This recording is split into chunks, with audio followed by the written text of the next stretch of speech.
Governing the Party, How the CPC Works, compiled by Chuntao. Chapter 5. Build a contingent of high-caliber party members and officials.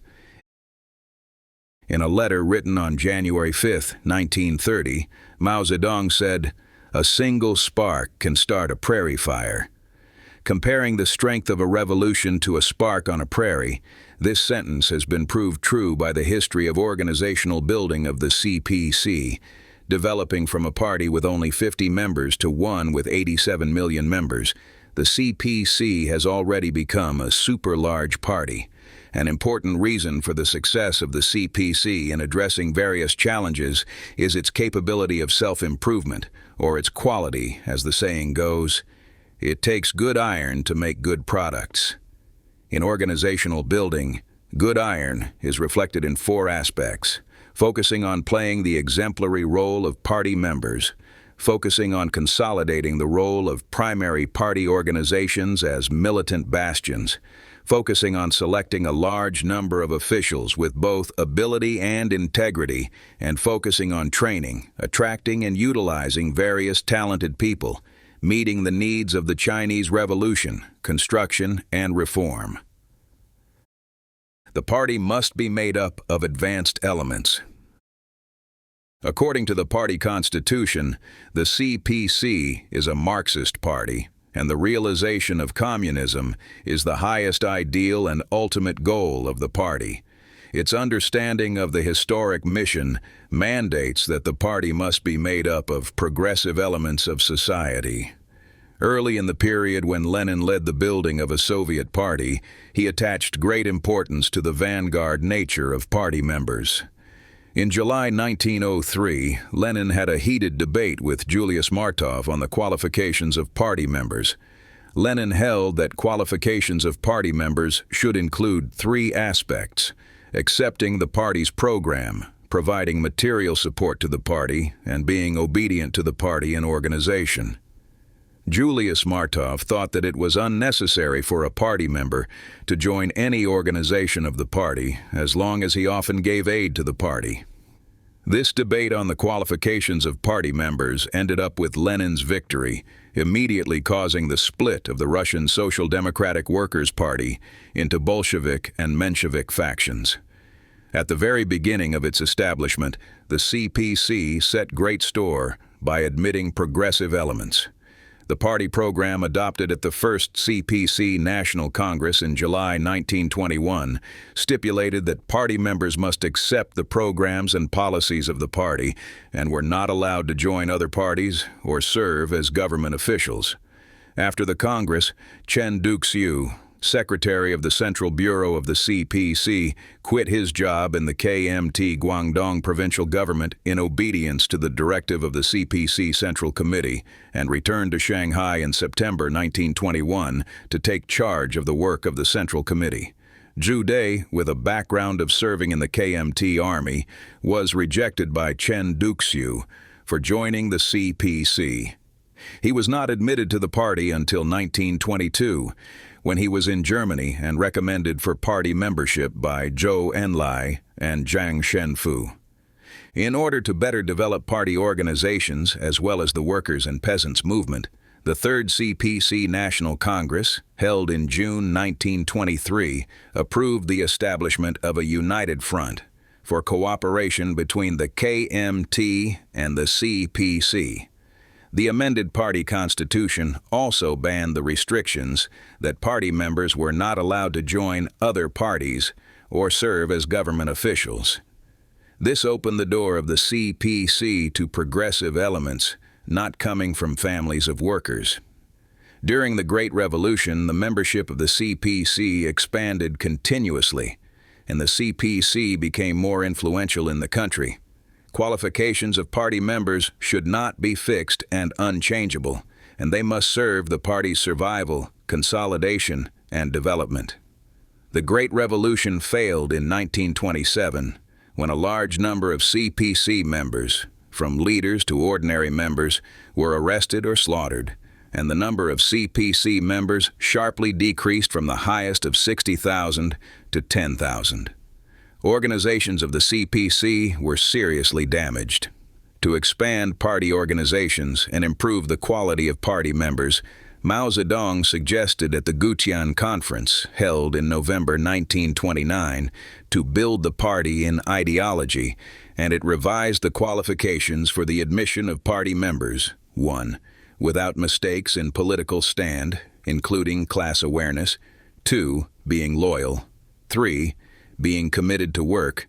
4. Not aiming at seeking wealth. 5. Not smoking opium and gambling. These brief and concise qualifications indicated the vanguard nature of the CPC.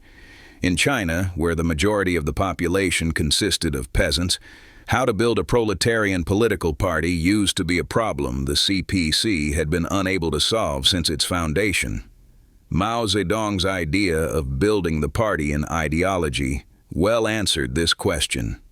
It was not necessary for the party to excessively emphasize the class status of its members, but it should strengthen ideological and political education to ensure its members were qualified in their minds. This principle laid foundations for the CPC to establish a more open and confident standard for party members. The Audiobook Conference, held in December 1935, decided that all the people who were willing to carry out the CPC's ideas were able to apply for joining the party, regardless of their class status. Since then, the CPC has attached more importance to political awareness and work performance when admitting party members. In its practical work, the CPC also focused on upholding the standard of party members. The case of expelling Liu Ligong from the party in 1939 was a typical example. Liu, joining the party in 1938, once studied at the Chinese People's Anti-Japanese Military and Political University and took a training class at the Yan'an Party School. After his graduation, the party decided to send him back to grassroots organizations in North China, but he insisted on continuing study or working in his hometown. Refusing to implement the party's decision after repeated exhortations by party organizations, Liu was expelled from the party, and the decision was announced throughout the party. In an article published on May 23, 1939, to explain the reasons to expel Liu Ligong from the party, Chen Yun, the then head of the organization department of the CPC Central Committee, said that within the party, no special individuals or organizations were allowed to disregard party discipline, and all party members must obey party discipline. He then published another article on how to act as a party member, and he raised 6 standards for a party member, working for communism all their lives, regarding the interests of revolution above everything else, observing party discipline and strictly guarding party secrets, relentlessly implementing the party's decisions, playing an exemplary role for the people, and keeping on learning. During the War of Resistance against Japan and the War of Liberation, the party admitted progressive members from all walks of life, constantly expanding the number of party members. After the PRC was founded, the position of the CPC was fundamentally changed, imposing stricter standards for party members. At the first National Organizational Work Conference, held in April 1951, Liu Shaoqi delivered a report on raising party membership requirements. He said all candidates must have a good family background, abandon their exploiting class stand, viewpoint, and work style, have clear past records, be faithful to the party, have high-class consciousness, work hard, have a good understanding of communism and the cause of the Communist Party, and abide by the program and constitution of the party. The resolution adopted by the conference raised 8 requirements for CPC membership. The CPC is a party of the working class and consists of advanced members of the working class. The ultimate goal of the CPC is the realization of communism in China. A CPC member must dedicate the whole of his life to the revolutionary struggle. A CPC member must carry on revolutionary struggle under the unified leadership of the party. A party member must put the common interests of the people, the interests of the party, above his personal interests, which should be subordinate to the former. A party member must be brave and resolute in revolutionary struggle. A party member must serve the people so as to cement relations between the party and the masses. A party member must study hard to understand more Marxism-Leninism and Mao Zedong thought and work to raise his level of political consciousness. These 8 requirements for CPC membership were later developed into the basic obligations of CPC members in the party constitution. During the Cultural Revolution, the wrong requirement on family background for party membership surged. Most of the intellectuals and even rich peasants were prevented from joining the CPC. After the Cultural Revolution, the CPC shifted its focus of work to economic development, which can only thrive on science and technology and talented people. This made it necessary to revise the requirements for party membership.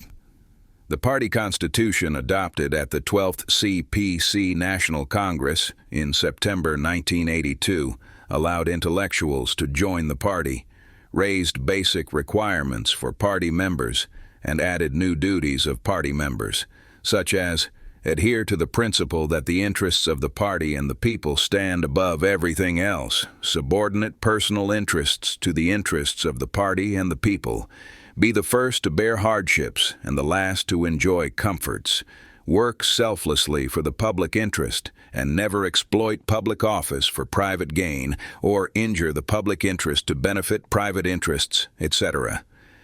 This party constitution stipulated for the first time complete qualifications, requirements, and duties for party members, laying foundations for later amendments to the party constitution on the standards of party members. In 1988, the National Party Organizational Work Conference set forth the principle of recruiting new members, adhering to standards, ensuring quality, improving structure, and being prudent in recruitment. Adhering to the standards was to recruit new party members in strict accordance with the standards of party members stipulated by the party constitution, with the aim of maintaining the vanguard nature and purity of the party. In the new century, advanced elements of other social strata were allowed to join the CPC. After the reform and opening up as the market economy developed, new economic forms such as private companies and foreign-funded enterprises have emerged. Economic basis determines superstructure. Emergence of new economic forms inevitably causes changes of social structure. In China, new classes have emerged from the previous working class, peasantry, and the intellectual class, and they are playing an active role during the socialist modernization drive. Moreover, more and more of them have the will to join the CPC. How to treat new social classes has become a challenge that the CPC must address in strengthening party building. Some were in favor of recruiting these advanced elements so as to consolidate the relations with the people. Some bitterly opposed it to ensure that the party's purity would not be damaged. Persuading those with different opinions, Jiang Zemin announced at the meeting, to celebrate the 80-year anniversary of the founding of the CPC, that advanced elements from new social classes were allowed to join the party. Previous editions of the party constitution clearly stipulated that the CPC is the loyal representative of the Chinese nation. Representing the Chinese nation, it must also represent all the people. Therefore, the CPC ought to recruit advanced elements of all social strata, and this will also enhance the influence and cohesion of the CPC in the whole society. Since the 18th CPC National Congress, the party has put forward higher requirements on its members, emphasizing improving the quality of new party members. The party constitution amended at the 18th CPC National Congress clearly stipulates the standards of party members: having firm conviction, being loyal to the party, handling matters according to law, strictly observing party discipline, and playing an exemplary role. The party constitution also improves the qualifications for party membership and the procedures of recruitment to ensure that only advanced elements are accepted to join the party. Before being granted full membership, an applicant must go through procedures of submitting an application, being selected as an activist for party membership, collecting opinions inside and outside the party, being selected as a target for recruitment, being subject to a review of political background, short-term training, recommendation by full party members, filling out an application form, examination by a party branch committee, being discussed at party branch meetings, having talks with party organizations, approval by a party committee, being issued an admission notice, taking an admission oath, undergoing observation for a probationary period, and expiration of probationary period. According to the figures from the Organization Department of the CPC Central Committee, by the end of 2014, the party had a total membership of 87.793 million. Of the total, 40.271 million were below 45 years old, accounting for 45.9%. 37.755 million had an associate diploma or above, accounting for 43%. The structure of party members in age, education, and profession has been continuously improved. Among various standards of party members, ideals and conviction are the most frequently talked about by CPC leaders because these are the core of a person's mental world. At the outset of the 20th century, China, under invasion by the imperialist powers and suffering tangled warfare among warlords, was faced with increasingly deep national and social crises. Feeling aimless and helpless, the people of China finally found belief in Marxism out of various theories. Relying on the convictions and pursuit of communism, Chinese communists established the PRC after numerous difficulties and hardships, and then ushered in the cause of reform and opening up by overcoming various obstacles. In an address on January 5, 2013, Xi Jinping said, "A party member devoid of ideals lacks an essential quality. There are objective criteria to measure whether party members or party officials have these high communist ideals. Can they stick to the basic principle of serving the people heart and soul?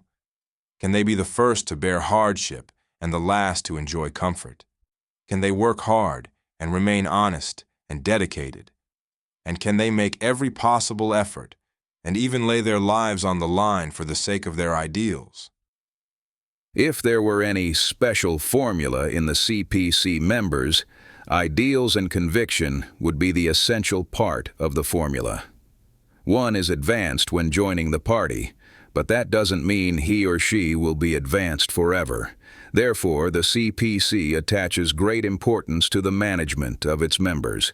To maintain the vanguard nature of its members, the CPC has conducted many kinds of inter-party programs, such as the education to maintain the pioneering role of the party members, the in-depth study of the scientific outlook on development, building a party committed to learning, etc. The ongoing campaign throughout the party to study the CPC Constitution and rules, study the speeches by Xi Jinping and be qualified party members is the latest practice to improve the inter-party political environment and maintain the vanguard nature of party members. Zhao Leiji, head of the Organization Department of the CPC Central Committee, said at the National Meeting of Organization Department Heads, held in January 2016, that in modern times, people's thinking and value orientation are more diversified and flexible, and various schools of thought surge. To run a big country with 1.3 billion people, the CPC is faced with the tests of exercising governance, carrying out reform and opening up, developing the market economy and responding to external development, as well as the risks of inertia, incompetence, being divorced from the people, corruption, and other negative phenomena. Therefore, the party must supervise its conduct and enforce strict discipline, and always maintain unity of thinking, political stand, and actions. Otherwise, the party would be like a heap of loose sand. The education campaign of 2 studies, 1 action, which is to study the CPC Constitution and rules, study the speeches by Xi Jinping, and be qualified party members, is an important measure to supervise party conduct and enforce discipline in the new circumstances, with the aim of overcoming shortcomings of party members such as vague ideals and convictions, weak party consciousness, little respect for the party's principles, low spirits, bad conduct or morals, etc. In February 2016, the General Office of the CPC Central Committee issued a document on initiating an education campaign throughout the party to study the CPC Constitution and rules, study the speeches by Xi Jinping, and be qualified party members. There are 4 requirements of the campaign. Party members must be firm in their ideals and convictions and improve their party consciousness, further enhance their political awareness and uphold the correct political direction, improve civic morality and strictly observe political discipline and rules, further uphold the party's principles, be bold in assuming responsibilities, and play an exemplary role in production, work, study, and social life. With emphasis on political awareness, convictions, rules, discipline, morals, good conduct, dedication, and achievements, this campaign aims at guiding party members to enhance their political awareness, keep in line with the CPC Central Committee, maintain close ties with the people, improve party consciousness and morals, and maintain a spirit of enterprise. Looking back at the formation and development of the standards of CPC members, we have 2 points to notice. First, basic standards of party members almost stay unchanged, however the trends of the times change. For instance, party members must have lofty ideals, uphold the party's program, observe the party constitution, accept the leadership of party organizations, observe party discipline, keep in line with the Central Committee in thought, political stand, and action, and play an exemplary role in production, work, study, and social life. Second, the changing times create new requirements for party members. The CPC constantly adds new content to the standards for party members to meet the requirement of the times, thus improving the building of a contingent of party members and preserving the party's progressive nature and integrity. The role of party organizations as militant bastions. A building won't be stable if it doesn't stand on a firm foundation. To make a new building higher, we must lay more solid foundations for it. Otherwise, the building will be unsafe. China is a vast country with a huge population. With overlong access to power in such a country, the CPC has well understood that it takes good iron to make good products. In the organization system of the CPC, primary party organizations are always at the forefront. Without firm primary party organizations which serve as militant bastions, it would be impossible for the CPC to go about its work.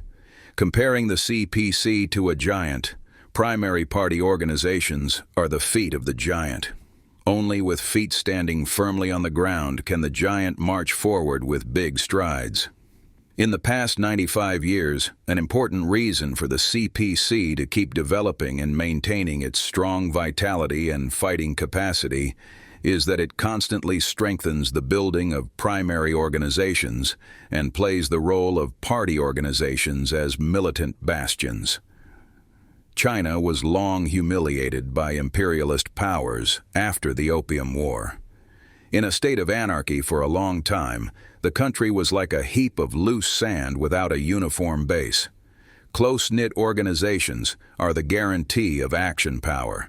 Without powerful organizations, how can a country defend itself, let alone resist foreign aggression? In the early 20th century, under the leadership of Dr. Sun Yat-sen and other revolutionaries of ideals and integrity, the KMT tried to rebuild China. However, this goal was beyond their power, and the fruits of the revolution of 1911 were grabbed by northern warlords. The wheel of history rolls ahead and will never be stopped by man's will.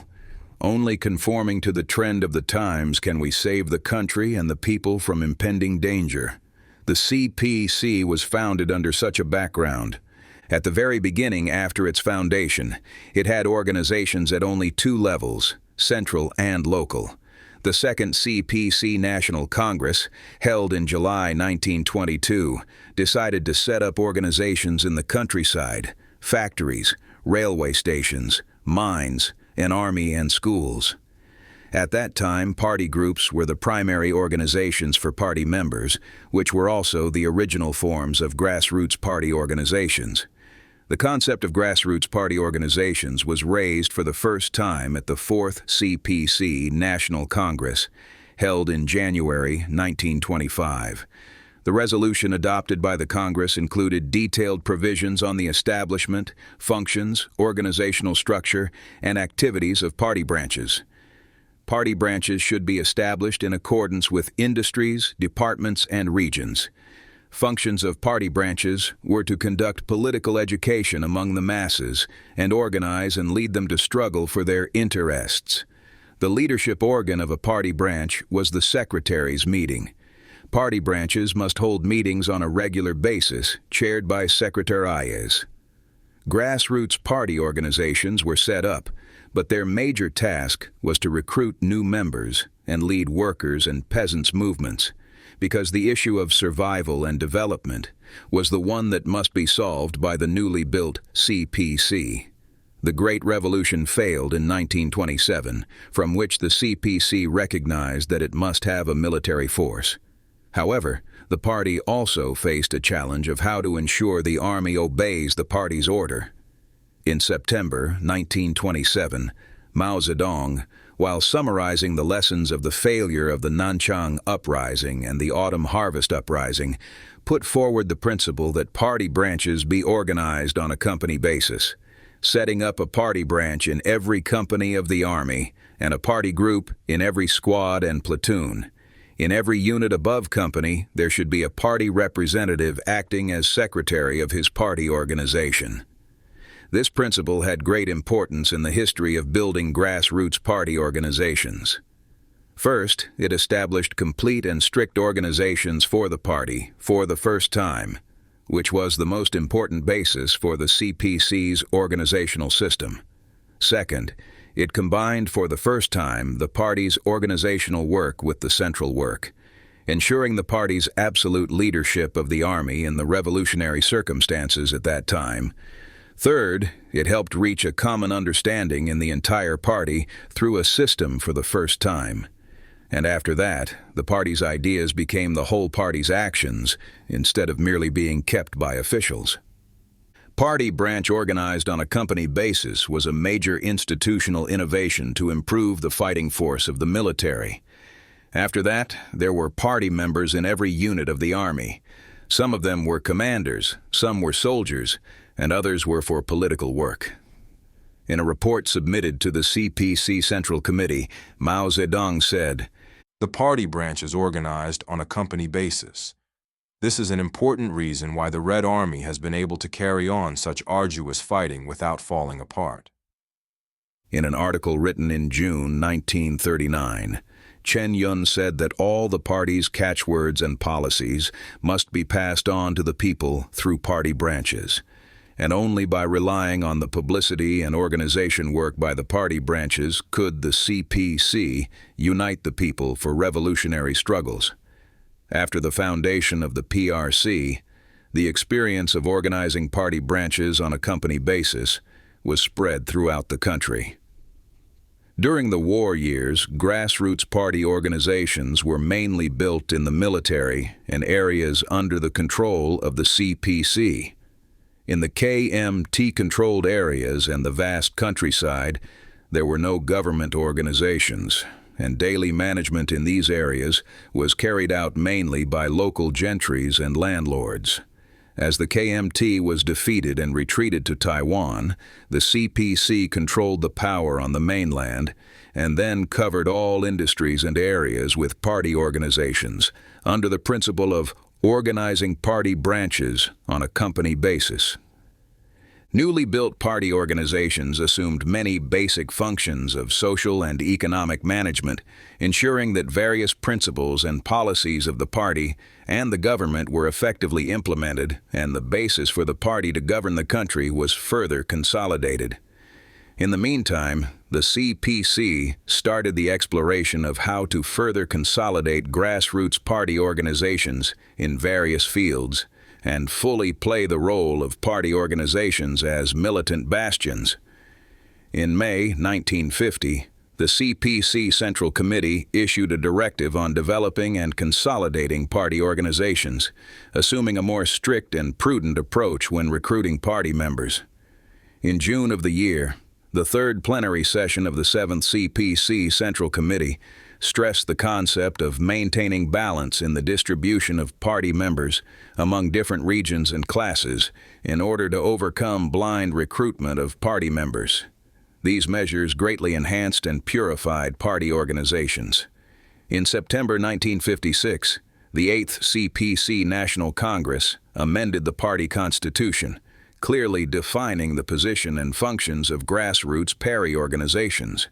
In his report on the revision of the party constitution, Deng Xiaoping said, "Inasmuch as primary organizations form the basic links between the party and the masses, an important political task of the party's leading bodies is to constantly check and help improve their work." The party constitution amended by the 8th CPC National Congress stipulated that primary party organizations in enterprises, villages, schools, and army units should actively carry out decisions of party organizations and government departments at higher levels and constantly improve the work in their respective units. For the first time since the establishment of the CPC, the party constitution had clear stipulations on the leadership position of primary party organizations in enterprises, and the leadership institution in Chinese enterprises was hence established. The party constitution also stipulated the role of assisting supervision by party organizations in the party and state organs. Party organizations in the party and state organs shall not lead and supervise the work of their units, but assist responsible persons in their respective units to fulfill tasks, improve the work, and supervise every party member, including the responsible person in their units. However, the process of strengthening primary party organizations was interrupted by the Cultural Revolution. During this period, party committees were kicked aside to make revolution, various party rectification movements were conducted, and many new party members were recruited and promoted without complete procedures. These all seriously damaged the primary party organizations. Stipulations on the functions, organizational structure, and activities included in the party constitution after the 4th CPC National Congress were removed by the 9th, 10th, and 11th Party Congresses, with only provisions on the establishment and tasks of party organizations being left in the party constitution. After the third plenary session of the 11th Central Committee, the party resumed the construction of primary organizations. The third plenary session of the 11th Central Committee, held in December 1978, abandoned the principle of taking class struggle as the key link and shifted the focus of the party's work to the socialist modernization drive. This brought new requirements and new challenges to party building, particularly under the conditions that the forces of party organizations were seriously damaged. What kind of a party to build and how to build it became key issues to solve urgently. Deng Xiaoping said at the meeting of cadres convened by the CPC Central Committee in January 1980, "The urgent problem now confronting us is to restore the party's fighting capacity. As the vanguard of the proletariat, the party should be a united fighting force with a high level of political consciousness and discipline." To fulfill this task, the 12th CPC National Congress, held in September 1982, amended the party constitution, including again the establishment, functions, organizational structure, main tasks, and activities of primary organizations. The following versions of party constitution made further revisions and supplements to the provisions on primary organizations. In practice, the CPC also strengthened the building of primary organizations in rural areas, enterprises, urban communities, party and government departments, schools, and new-type social organizations, improved the organizational structures, expanded coverage of organizations, and improved the ways of activities, fully leveraging the role of primary party organizations in enhancing development, serving the people, rallying public support, and promoting harmony. If you can in one day renovate yourself, do so from day to day. Let there be daily renovation. Progress can be achieved only with constant innovations. Increasing the coverage of primary organizations in all fields is only the first step to enhance the building of primary party organizations. An effective method for the CPC to strengthen its primary organizations is to initiate various education campaigns. Bruce J. Dixon, a professor at George Washington University, holds that the key for the CPC to address various challenges is its adaptability. Zheng Yongnian, a professor with the East Asian Institute of the National University of Singapore, thinks the adaptability of the CPC is mainly reflected as a capability of organization and coordination. Such capability is obtained through a learning mechanism. Various education campaigns initiated by the CPC have played the role of a learning mechanism. In January 2005, the CPC started a campaign of education to maintain the pioneering role of party members, with a focus on the important thought of the three represents. Through this program, party members have strengthened their ideals and convictions and better played an exemplary role.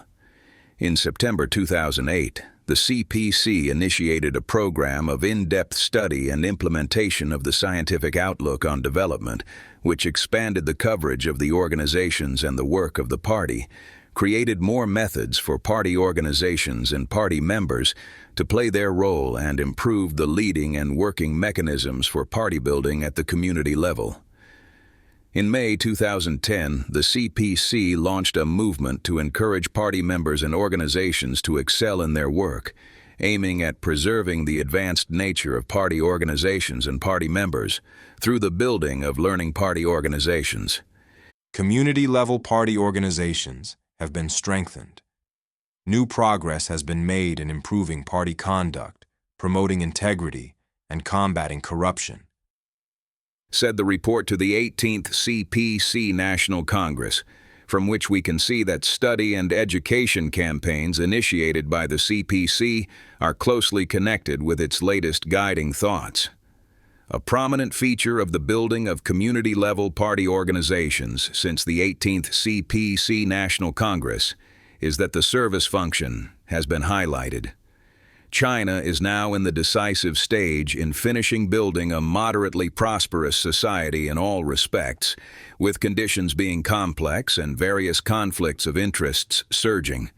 In such circumstances, community-level party organizations are facing more arduous tasks in serving the people.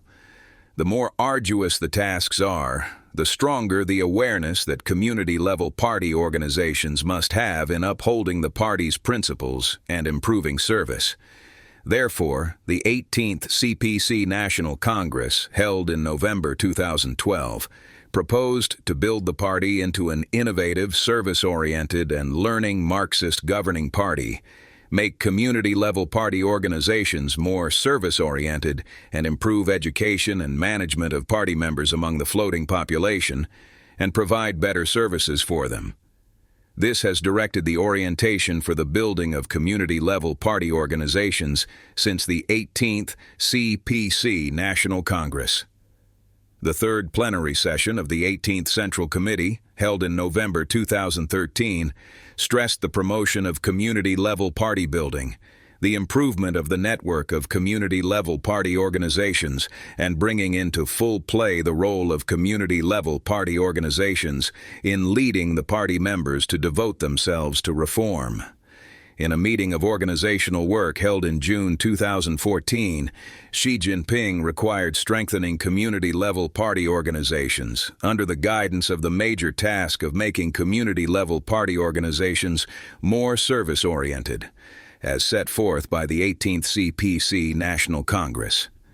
In order to better guide the building of community-level party organizations and improve the top-level design, the CPC Central Committee issued in May 2014 a guideline on making community-level party organizations more service-oriented. According to the document, to make community-level party organizations more service-oriented is a new requirement to improve people-related work. In the guideline, the CPC Central Committee elaborated on the significance, general requirements, major tasks, detailed measures, and organizational leadership of making community-level party organizations more service-oriented. We must ensure that the building of service-oriented community-level party organizations serves the reform, development, people's well-being, the people, and party members. First, serving the reform means to carry out the requirements of comprehensively deepening the reform and organizing party members and the people to contribute to advance the reform. Second, serving development means to further implement the scientific outlook on development so as to boost sound and sustainable economic development. Third, serving people's well-being means to implement the party's policies of benefiting the people so as to resolve social problems and promote social harmony and stability. Fourth, serving the people means to consciously uphold the party's principles and mass line and unite and lead the people to create a better life. Fifth, serving party members means to respect the role of party members and encourage them to serve the people. The documents have guided all local party committees to make community-level organizations more service-oriented. For example, the General Office of the CPC Beijing Municipal Committee issued a document for making community-level party organizations more service-oriented, aiming at addressing difficulties in making community-level organizations in Beijing more service-oriented, and making this work more scientific, institutionalized, and standardized. Currently, the focus on community-level party building is to serve economic development. At the National Meeting of Organization, department heads held in January 2016, Zhao Leiji raised new requirements on the work of community-level party building, centering on the new targets of economic and social development in the 13th five-year plan period, 2016 to 2020. The CPC must strengthen community-level party building to fully play the key role of party organizations and the exemplary role of party members. He said that we must adhere to reform, innovation, and targeted guidance in community-level party building. We must recognize the changes in social structure, organizational forms, interest relations, and ways of production and life, and further explore improvement of the party's organizational system, organizational life, management and education of party members, and the responsibility system for party building. He also stressed the further reduction of poverty through party building. In China's rural areas, there are 70 million poverty-stricken people in 30 million families, and 128,000 villages are still impoverished. The CPC must combine community-level party building in rural areas with poverty reduction and give a better play to the functions and strength of organizations. It must select capable leaders, vigorously reorganize those lax community-level organizations, establish a system where each member of party and government leadership teams is responsible for a particular impoverished village and family, and strengthen selection and training of party secretaries, party members, and reserve officials in impoverished villages in order to improve their ability to lead the work of poverty reduction. The strength of the party lies in its organizations, while the strength of organizations lies in strict management. The essence of a Marxist party is to establish a close-knit organizational system. Community-level organizations are the foundations of the organizational system of the CPC. According to figures from the Organization Department of the CPC Central Committee, by the end of 2014, the party had a total membership of 87.793 million in 4.36 million community-level organizations. vigorous development of the CPC is based on its community-level organizations. Covering every corner of the country, community-level organizations help the CPC govern the country effectively. An organization is like a fortress, and a party member is like a banner. Party members must respond to the call of the party, be obedient to the decisions of party organizations, and report their progress to the party on a regular basis.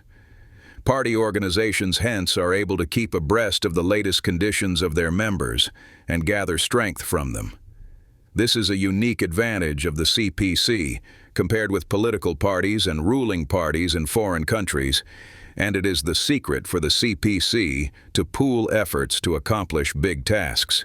Therefore, the CPC is able to have a strong bond only through constantly strengthening community-level party building. Xi Jinping once said that to govern China in the long term, the CPC must constantly consolidate its foundations in materials, ideology, economic and political sectors, classes, the masses, and other aspects. To strengthen community-level party building and fully play the role of community-level party organizations as militant bastions is an important method to consolidate these foundations. Appointing officials on their merits. Chinese ancestors said, "Employing capable officials represents the top priority of governance. Officials are a key factor concerning the success of reform, construction and reform, and opening up in China." In his latest book on China's rise and emerging world order, Yunhan Chu, a scholar of politics from Taiwan, said the biggest challenge for the CPC political system is how to select officials and eliminate those disqualified ones, so as to ensure every official is in his suitable position and subject to supervision. In this aspect, the organization department of the CPC Central Committee is the Human Resource Department, assuming the most arduous work in the world. In China's political system, selection and evaluation of officials is the most important, said Chu. In the selection of officials, the CPC has always selected the worthy and promoted the capable, training a large number of officials with both ability and political integrity and accumulating valuable experience. In the war years, an official who was loyal to the party, bold and able to fight and brave in the face of death, was regarded as a good official. At the very beginning, after the CPC was founded, it was devoted to the revolution. Selection and promotion of officials focused on loyalty and firm convictions and aimed to meet the demands of revolution. In daily work, good officials must strictly obey party discipline. During the process of the Long March between 1934 and 1935, Zhang Guotao, the then responsible person of the Fourth Front Army of the Chinese Workers' and Peasants' Red Army, disregarded party discipline and ordered the Red Army to march southward without approval of the CPC Central Committee. Attempting to separate the party, his actions nearly ruined the party and the Red Army. However, most of the party members and officials resisted Zhang's mistakes. At crucial moments, good officials must be brave to take on responsibilities. When the Nanchang Uprising in 1927 failed, Zhu Dai came forward boldly and took on the responsibility to lead the army out of difficulty. After the victory of the War of Resistance against Japan in 1945, the KMT leader, Chiang Kai-shek, repeatedly invited Mao Zedong for negotiations in Chongqing. This was opposed by some officials of the party, but Mao still fulfilled the appointment. In times of dangers, good officials must have firm ideals and convictions. In January 1935, Fang Jimin, a leader of the Red Army, was arrested by the KMT government. Facing torture and lures for surrender, he gave a categorical answer. Am I a man if I abandon my original faith, to betray my lovely China and slaughter the innocent workers and peasants? That is a dog, a pig, a beast. No, it's worse than a beast. Mao Zedong had deep understanding about the selection of officials.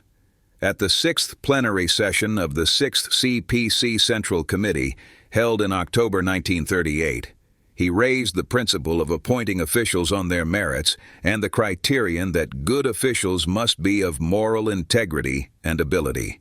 He said, "The criteria the Communist Party should apply in its cadre's policy is whether or not a cadre is resolute in carrying out the party line, keeps to party discipline, has close ties with the masses, has the ability to find his bearings independently, and is active, hard-working, and unselfish." This is what appointing people on that merit means. The Chinese Communist Party is a party leading a great revolutionary struggle in a nation, several 100 million strong, and it cannot fulfill its historic task without a large number of leading cadres who combine ability with political integrity. The criterion of combining ability with integrity included two aspects. Integrity referred to the faith in communism, the trust in party organizations, and the loyalty of the people. Ability referred to the competence of being independent in the work, directing operations on their own, and organizing the people. Ability and integrity were the essence of merits in the party's policy on officials. Mao also warned the party against recommitting the error of Chuntao, of appointing people by favoritism and gathering personal favorites to form a small clique. In the war years, under the strict criteria in selection and promotion, officials of the party had experienced the baptism of fire and rapidly developed into the backbone of leading struggles, laying organizational foundations for the victory of the revolution. During the socialist construction period, good officials needed to be politically and professionally competent. Since 1949, the work focus of the party in the country shifted from rural areas to cities, and economic development became the central task. The country, with a poor foundation and a thin base, urgently needed a large number of officials, knowing both political work and economic work. This meant that the work style in the war years no longer worked, and many officials were facing the dread of incompetence. Hence, the CPC started to strengthen training of officials in theories, policies, knowledge, and technologies. At the third plenary session of the 8th CPC Central Committee, held in October 1957, Mao Zedong raised the criterion of being both read and expert. He said, "Politics and the professions form a unity of opposites, in which politics is predominant and primary. And while we must fight against the tendency to ignore politics, it won't do to confine oneself to politics and have no technical or professional knowledge. Whatever line our comrades are in, whether it is industry, agriculture, commerce, or culture, and education, they should all acquire some technical and professional knowledge. I think a 10-year plan should also be made here. Our cadres in all trades and professions should strive to be proficient in technical and professional work, turn themselves into experts, and become both read and expert." Since then, being both read and expert has become an important standard of selecting officials. Such a standard had already been carried out in the work of selecting officials. At the 8th CPC National Congress, held in September 1956, young officials Deng Xiaoping and Chen Yun were elected as members of the Standing Committee of the CPC Central Committee, becoming important members of the CPC's collective leadership.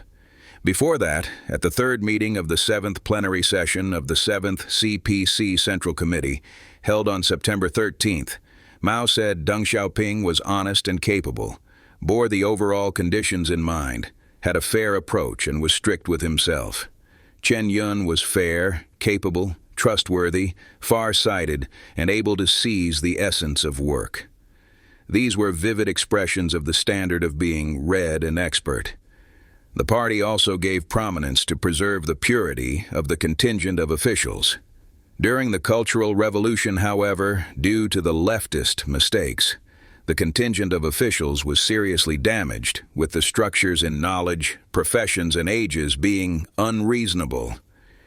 In the early years of the reform and opening up, good officials had to uphold the guidelines, principles and policies set forth at the third plenary session of the 11th CPC Central Committee have professional knowledge and be determined to carry out reforms.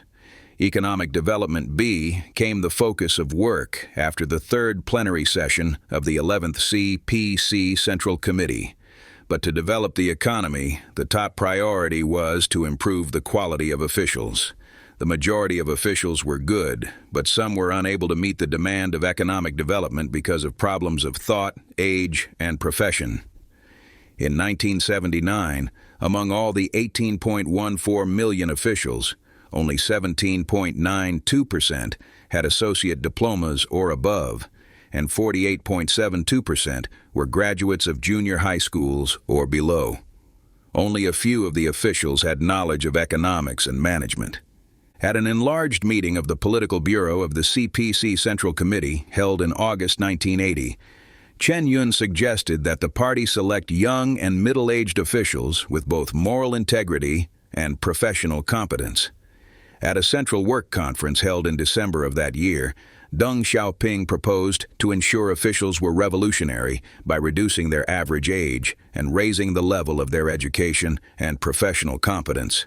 Connecting integrity and competence, this standard revealed objective rules for replacing old officials with young ones and represented the general target and requirement for improving the quality of leadership and officials in the new stage. Under the guidance of this policy, the CPC abolished what had been virtually a system of life tenure for leading officials and promoted replacement of old officials with young ones. A large number of young officials have been selected to leading positions since then. Jiang Zemin and Hu Jintao, who later became the country's top leaders, were elected as members of the CPC Central Committee at the 12th CPC National Congress.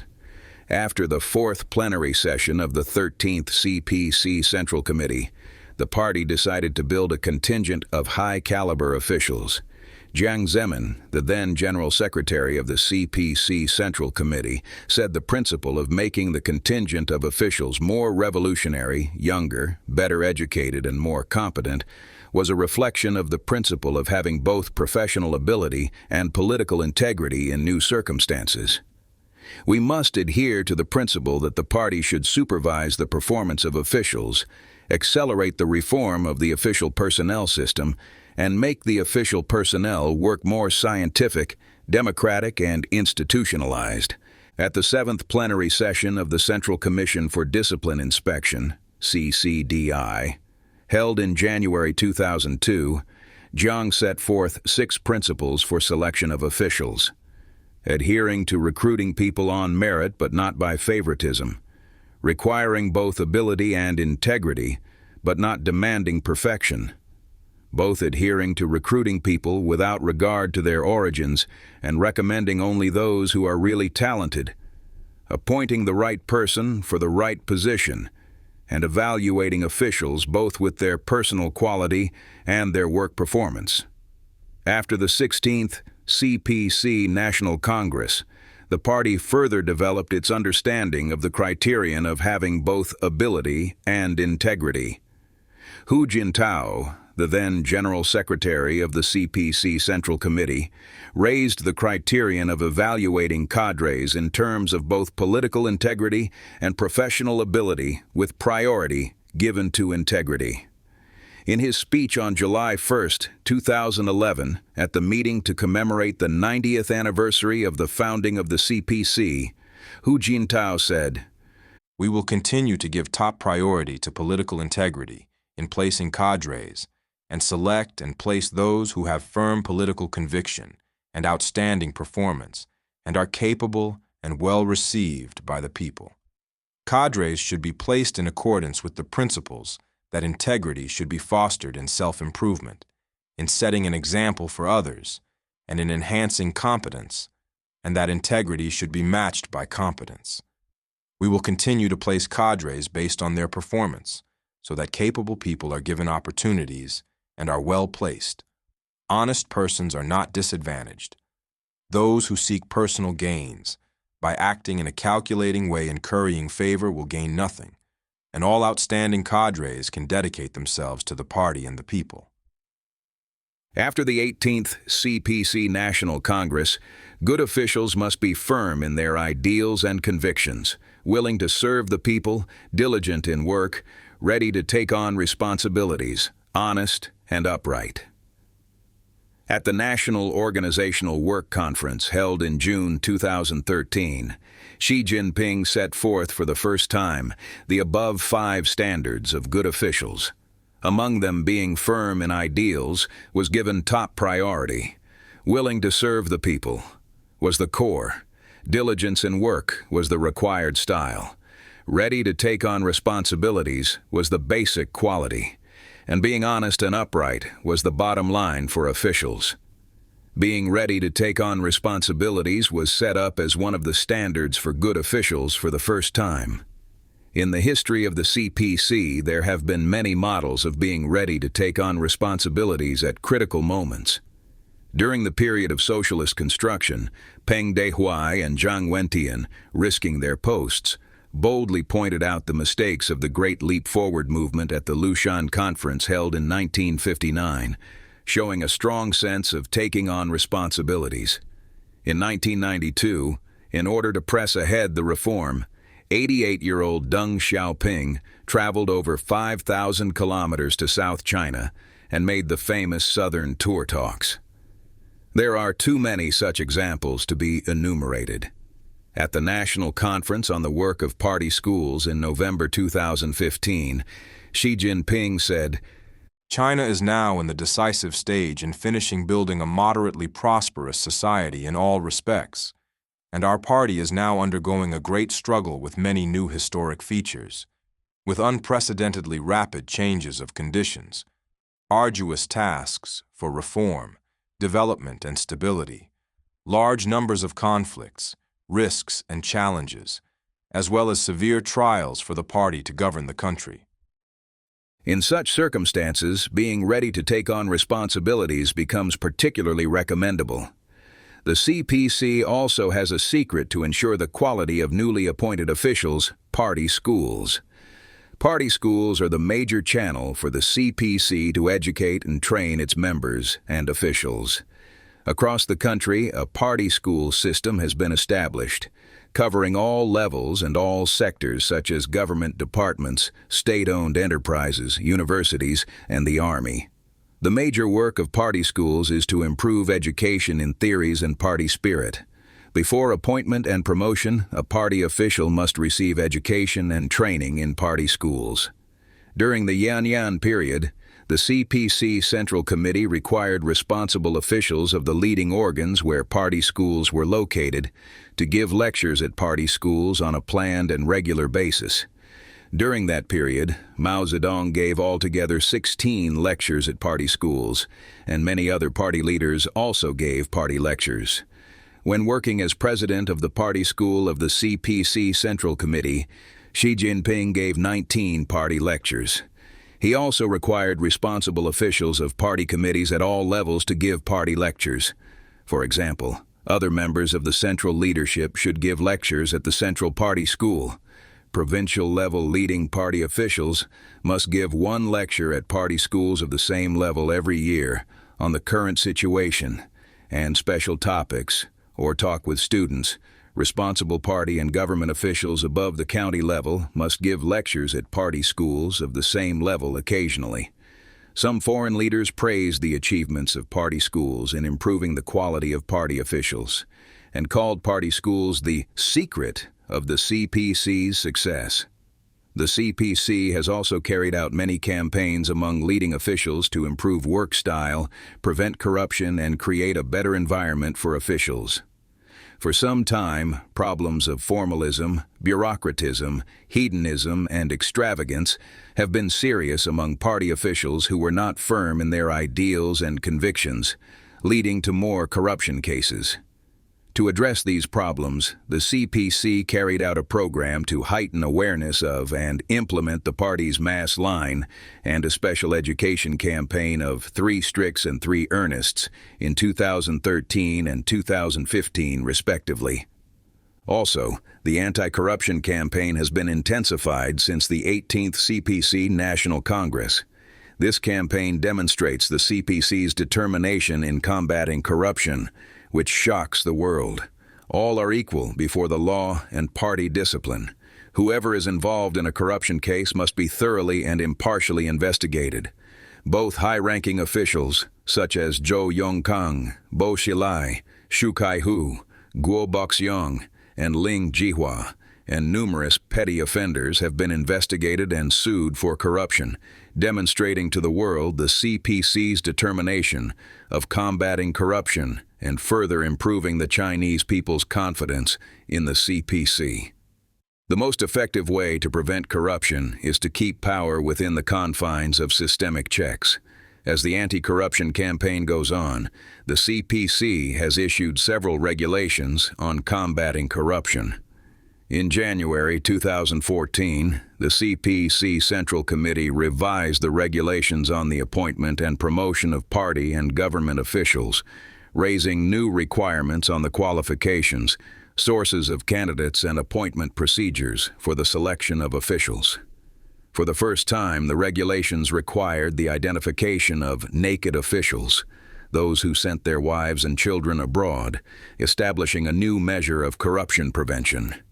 The CPC then issued some other documents, such as the Circular on Improving the Work of Reporting Major Personal Matters by Leading Officials, the Trial Measures on Selective Examinations and Verification of Personal Matter Reports by Leading Officials, the Circular on Public Exposure of Cases of Violating the 8 Rules by Discipline Inspection Officials, the Opinions on Trial Reform of Investigating Corruption Cases, the Implementation Scheme on Reforming the Party's Discipline Inspection System, etc., with an aim of establishing and improving a multi-level supervision system, improving various systems for administrative transparency, and ensuring power is exercised in accordance with law.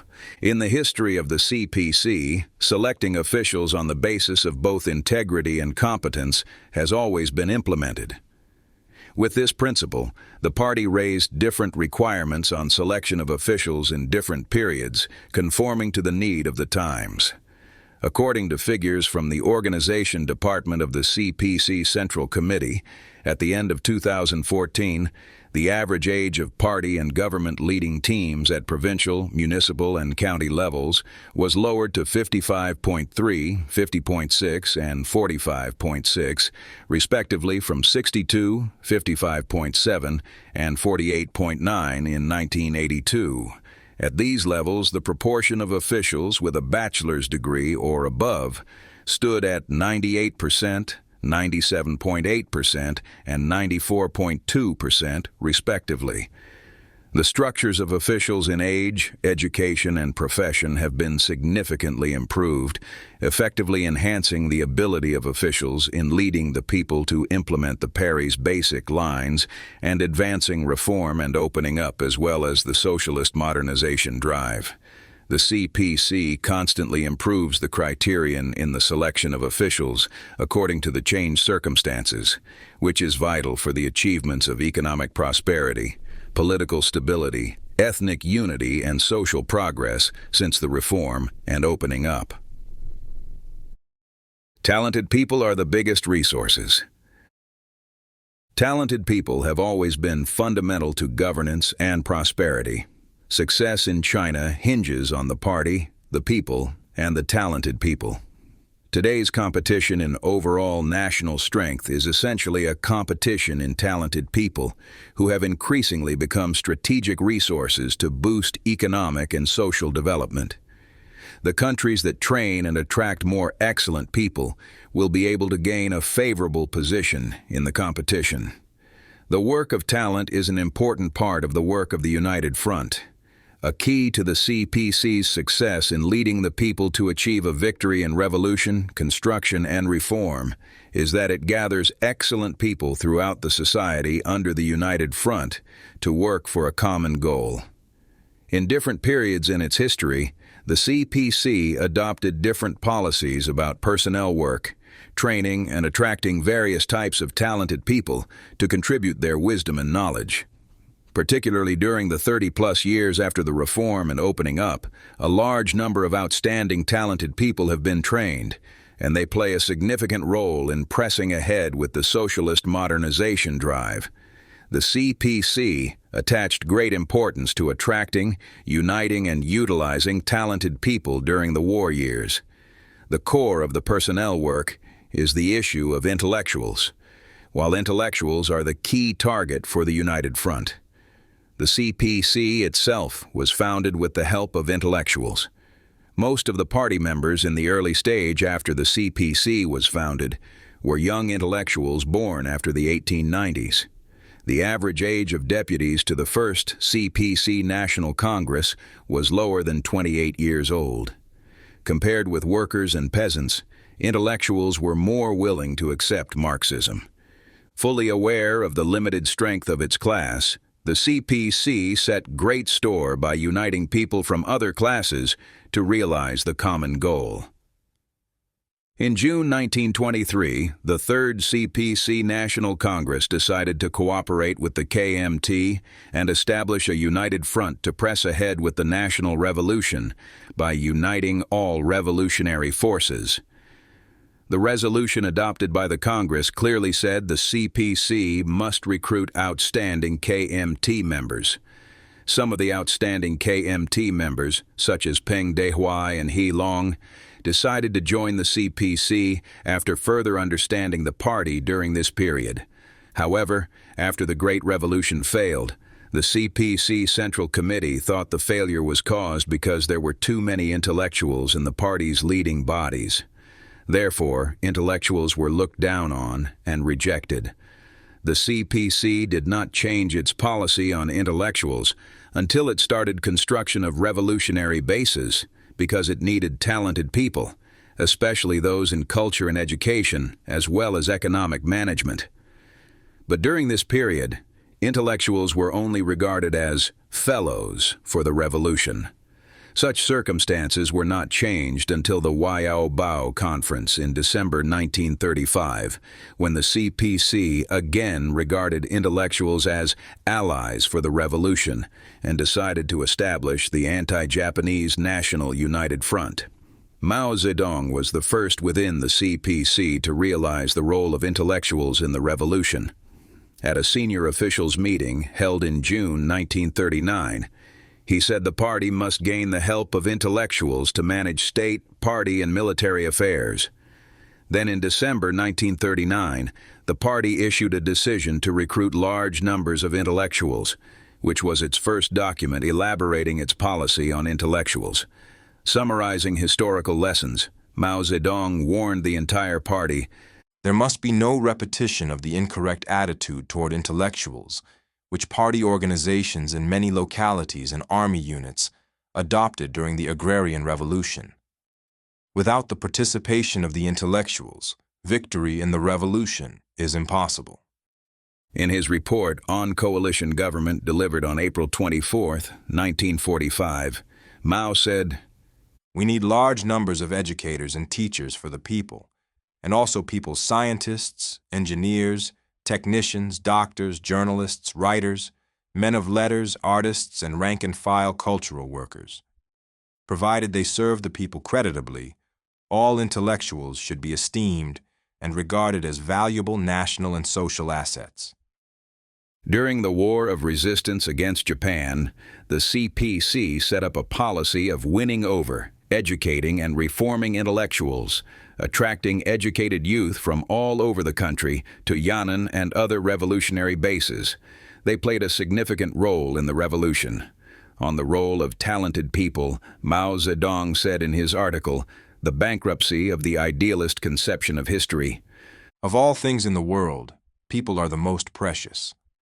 Under the leadership of the Communist Party, as long as there are people, every kind of miracle can be performed." After 1949, the CPC set up various policies on training and attracting talented people to support the extensive socialist construction.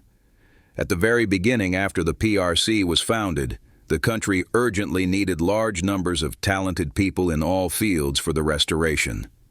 Mao expressed on many occasions the urgent need for talented people. In September 1956, he said that we must train intellectuals. Then we had only a few intellectuals. Only 100,000 senior intellectuals were left from the old China, and we planned to train 1 million to 1.5 million senior intellectuals within 3 to 5 years. To train more talented people, he required party and government departments at all levels to pay attention to personnel work. He said in January 1958, "All the departments of the center, provinces, special regions, and counties should foster young people of intellectual potential. It will not do to be without an intelligentsia.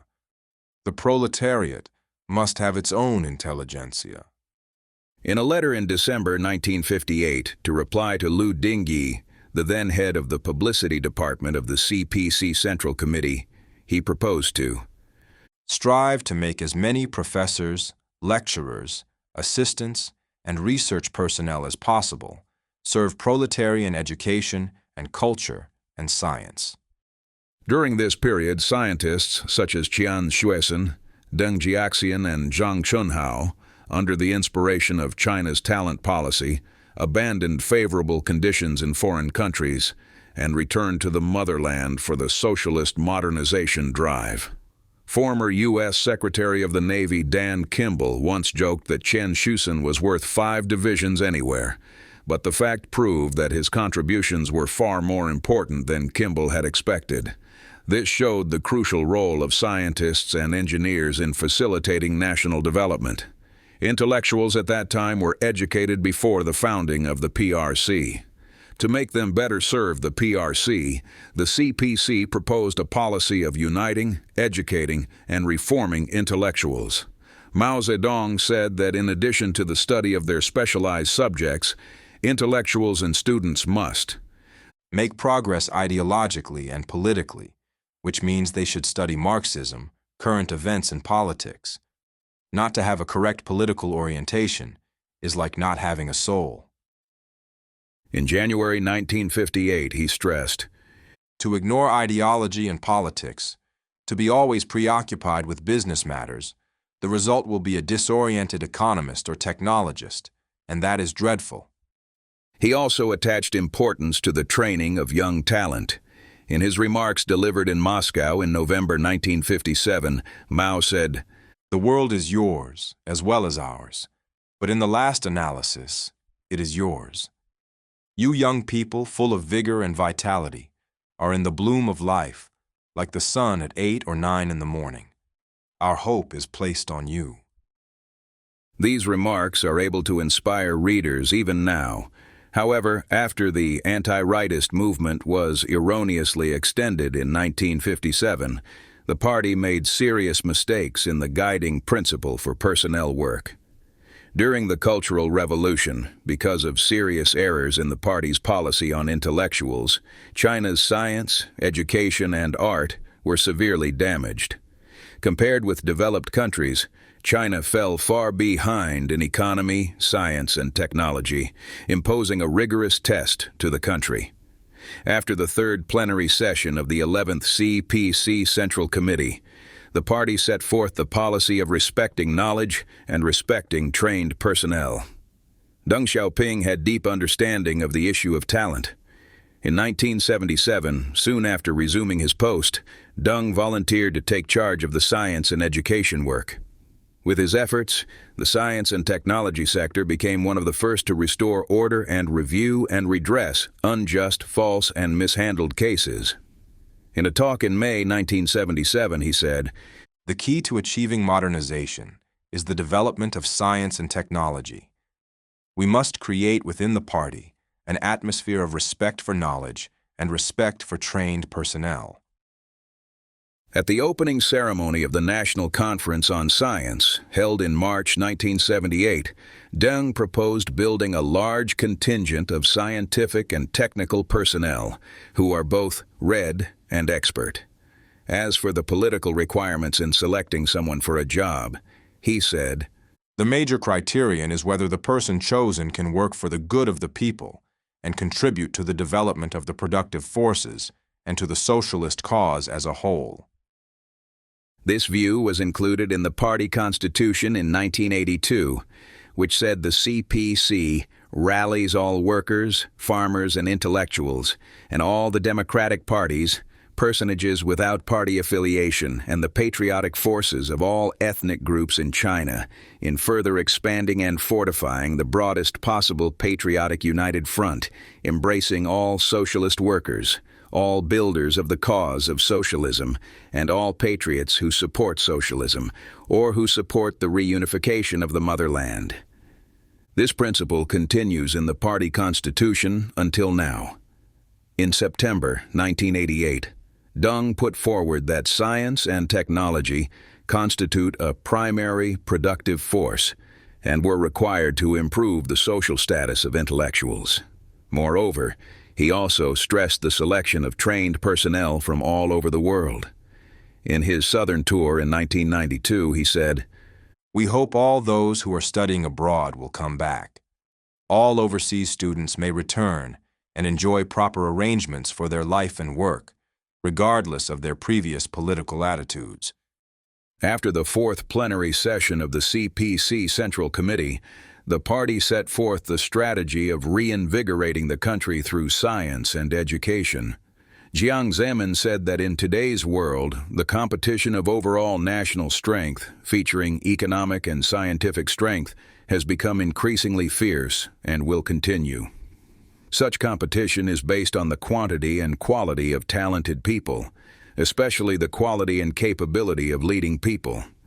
This is also a competition that will determine the future of the party, the country, and the nation in the new century. In order to accelerate development of science and technology and train more scientists and engineers, Jiang set forth, at the National Conference on Science and Technology held in May 1995, the strategy of reinvigorating the country through science and education. To accelerate the implementation of this strategy, the 10th five-year plan formulated in March 2001 included for the first time the strategy of strengthening the nation with trained personnel in the country's overall planning for economic and social development, requiring the attraction and training and best utilization of talented people. After the 16th CPC National Congress, the party put forward the strategy of strengthening the nation with trained personnel. This was first raised in the outline of the National Plan on Trained Personnel Building in 2002 to 2005, issued by the CPC Central Committee and the State Council in 2002. To strengthen personnel work, the CPC held its first National Personnel Work Conference in December 2003, deciding to vigorously implement the strategy of strengthening the nation with trained personnel. At the conference, Chuntao mandated the development of human resources both at home and abroad, and the building of 3 contingents of trained personnel of party and government affairs, business management, as well as science and technology. He stressed training all types of personnel with the focus on high-level and highly skilled ones, regardless of their education backgrounds, professional titles, and seniority, and encouraging everyone to make contributions in order to realize all-round development of people and various types of trained personnel. The 18th CPC National Congress put forward an innovation-driven strategy. Although China has the largest number of professionals and scientific research personnel in the world, it is not a science and technology power of the world. According to the Global Competitiveness Report 2014, released by the World Economic Forum, competitiveness on the Chinese mainland continued rising, but still lagged far behind long-standing developed economies such as the United States, Japan, Germany, and the United Kingdom. Moreover, China was not yet an innovation powerhouse. Xi Jinping has a strong sense of urgency for independent innovation and innovation-driven development. In a talk with members of the Chinese People's Political Consultative Conference, CPPCC, on March 4, 2013, Xi said the innovation-driven strategy is based on a general analysis of the overall picture of our development and orientations toward the future. It is a fundamental measure to accelerate transformation of a growth model, resolving deep-seated problems in economic development, and strengthening the domestic driving force and vigor for economic growth. To win the increasingly intense global competition of overall national strength, we must pursue independent innovation, take more active and effective measures, and accelerate the transition from factor-driven growth to innovation-driven growth, so as to give full play to the leading role of scientific and technological innovation. In March 2015, the CPC Central Committee and the State Council issued a document on accelerating the implementation of the innovation-driven strategy, aiming at changing mindsets and removing institutional barriers hindering scientific and technological innovation and pressing ahead innovation through furthering scientific and technological system reform. The essence of innovation-driven is talent-driven. To implement the innovation-driven strategy, China must establish a system to collect talented people. Former Prime Minister of Singapore, Lee Kuan Yew, once said China could draw on a talent pool of 1.3 billion people, but the United States could draw on the world's 7 billion people. China has the most scientists and engineers in the world, but it also suffers the most serious outflow of talents, many of whom are top ones.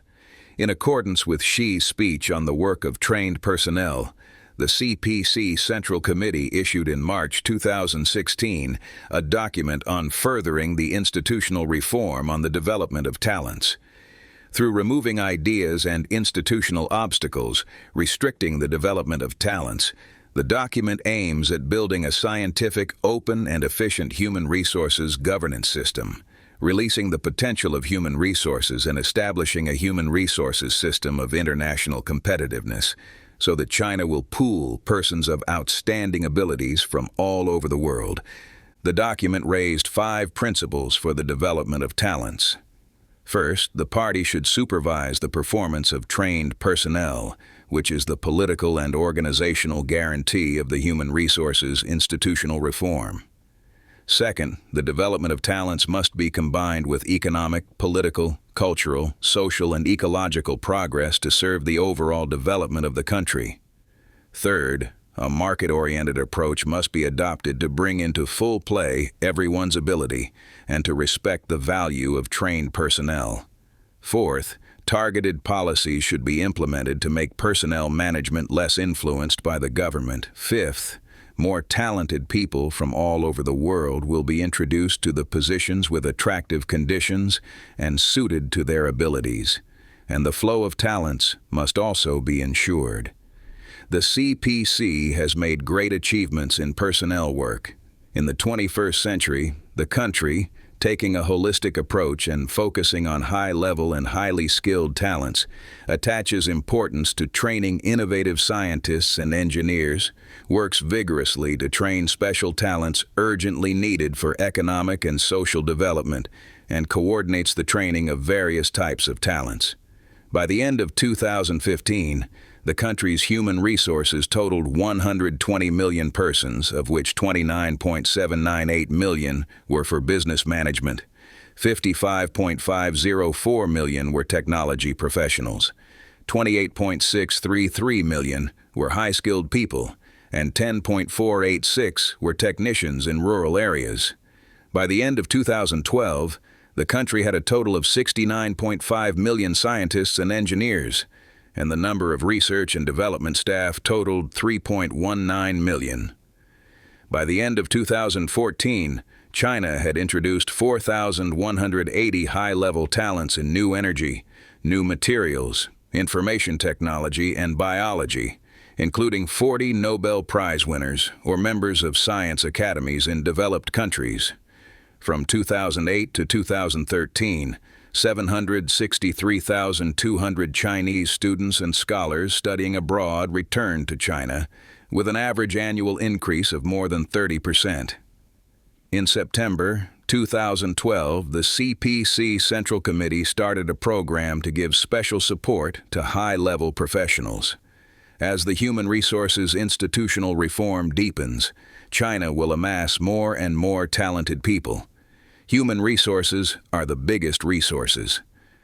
Xi Jinping said in April 2016 that while the CPC has led the revolution, construction, and reform within the past 90-plus years, the vast number of intellectuals have made outstanding contributions to the party and the people. Intellectuals should not be blamed or punished for expressing their opinions, and we should be more tolerant and inclusive even though some of the opinions from intellectuals are biased or incorrect. Valuing the work of trained personnel, the CPC has brought continuous human resources support to the country's economic and social development, transforming China from a country plagued by poverty and weakness to the second-largest economy in the world.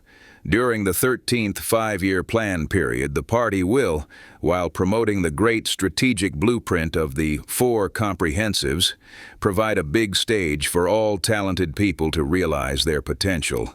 We have every reason to believe that China will have a brighter future. End of Chapter 5.